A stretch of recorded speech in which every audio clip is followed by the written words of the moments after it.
ജലസമൃദ്ധമാണ് കേരളം. സംസ്ഥാനത്തെ വൈദ്യുതി ആവശ്യകതയുടെ ബഹുഭൂരിപക്ഷവും പുറത്തുനിന്ന് വാങ്ങി ഉപഭോക്താക്കൾക്ക് ലഭ്യമാക്കേണ്ടി വരുന്ന പശ്ചാത്തലത്തിൽ പരിസ്ഥിതിക്ക് കോട്ടം വരാതെയും മനുഷ്യരുൾപ്പെടെയുള്ള ജീവജാലങ്ങളുടെ നിലനിൽപ്പിനെ ബാധിക്കാതെയും തദ്ദേശീയമായ വൈദ്യുതോൽപാദനം വർദ്ധിപ്പിക്കുക എന്നത് KSEBയുടെ പ്രധാന ലക്ഷ്യമാണ്. ഇത്തരത്തിൽ നിഷ്പ്രയോജനമായി ഒഴുകിപ്പോകുന്ന ജലത്തിൽ നിന്നും പരമാവധി വൈദ്യുതി ഉൽപ്പാദിപ്പിക്കുക എന്ന ലക്ഷ്യവുമായി വിഭാവനം ചെയ്തിരിക്കുന്ന പദ്ധതിയാണ് പൊരിങ്ങൽകുത്ത് രണ്ടാം ഘട്ട പദ്ധതി. ജലസംഭരണശേഷി താരതമ്യേന കുറവായ അണക്കെട്ടാണ് തൃശൂർ ജില്ലയിലെ പൊരിങ്ങൽകുത്ത് ഡാം.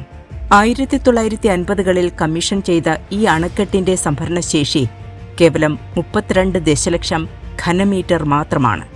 എന്നാൽ ഇക്കഴിഞ്ഞ വർഷം മാത്രം സംഭരണശേഷിയുടെ 10 ഇരട്ടിയിലേറെ, ഏകദേശം 330 ദശലക്ഷം ഘനമീറ്റർ ജലം ഈ അണക്കെട്ടിൽ നിന്ന് പ്രയോജനശൂന്യമായി ഒഴുകിപ്പോയി. ഇങ്ങനെ ഒഴുകിപ്പോകുന്ന ജലം വൈദ്യുതോൽപാദനത്തിനായി പരമാവധി പ്രയോജനപ്പെടുത്തുക എന്ന ലക്ഷ്യമാണ് പൊരിങ്ങൽകുത്ത് രണ്ടാം ഘട്ട വിപുലീകരണ പദ്ധതിക്ക് പിന്നിലുള്ളത്.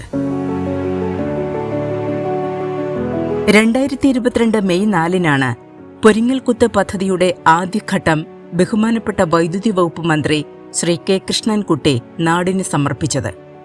പ്രവർത്തനം ആരംഭിച്ച വർഷം മുതൽ തുടർച്ചയായി ഉൽപാദന ലക്ഷ്യത്തിന്റെ ഇരട്ടിയിലേറെ വൈദ്യുതി ഉൽപ്പാദിപ്പിച്ചുകൊണ്ട് ഈ നിലയം തൃശൂർ ജില്ലയുടെ ഊർജ്ജ ആവശ്യങ്ങൾ നിറവേറ്റുന്നതിൽ ഗണ്യമായ പങ്ക് വഹിച്ചുവരുന്നു.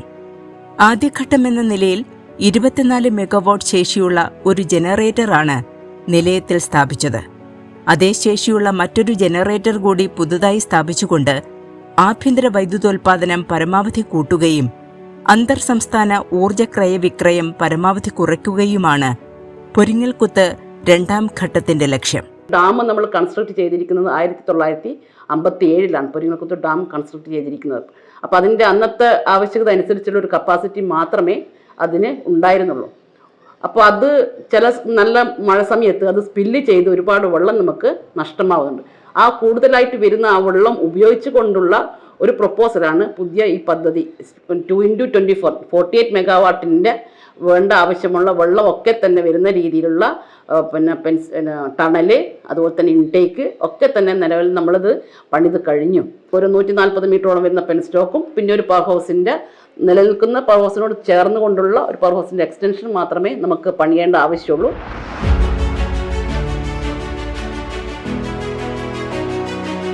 ആദ്യഘട്ടത്തിന്റെ ഭാഗമായ തുരങ്കം, സർജ് ടാങ്ക് എന്നിവ തന്നെയാണ് രണ്ടാം ഘട്ടത്തിലും പ്രയോജനപ്പെടുത്തുന്നത്.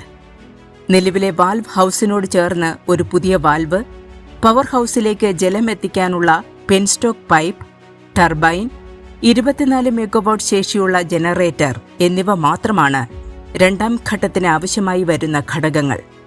വൈദ്യുതോൽപാദനത്തിനു ശേഷം പുറന്തള്ളുന്ന ജലം നിലവിലുള്ള ടെയിൽ റേസ് ചാനലിലൂടെ തന്നെ ചാലക്കുടി പുഴയിലേക്ക് എത്തിച്ചേരുന്ന തരത്തിലാണ് പദ്ധതിയുടെ രൂപകൽപ്പന. വർഷകാലത്ത് ബേസ് ലോഡ് സ്റ്റേഷൻ എന്ന നിലയിൽ 36 ദശലക്ഷം യൂണിറ്റും വേനൽക്കാലത്ത് പീക്ക് ലോഡ് സ്റ്റേഷൻ എന്ന നിലയിൽ 17 ദശലക്ഷം യൂണിറ്റും വൈദ്യുതി പൊരിങ്ങൽകുത്ത് രണ്ടാം ഘട്ട പദ്ധതിയിലൂടെ നാടിന് ലഭ്യമാകും. വൈദ്യുതോൽപാദനത്തിനു വേണ്ടി വനം വകുപ്പിൽ നിന്നും പാട്ടത്തിനെടുത്തിരിക്കുന്ന സ്ഥലം മാത്രമാണ് പദ്ധതിക്ക് ആവശ്യമുള്ളത്. ഒരാളെപ്പോലും കുടിയൊഴിപ്പിക്കേണ്ടതില്ലാത്ത ഈ പദ്ധതി സാക്ഷാത്കരിക്കുന്നതോടുകൂടി ജലവൈദ്യുത ഭൂപടത്തിൽ തൃശൂർ ജില്ലയുടെ സ്ഥാനം 100 മെഗാവാട്ടിന് മുകളിലേക്കെത്തും.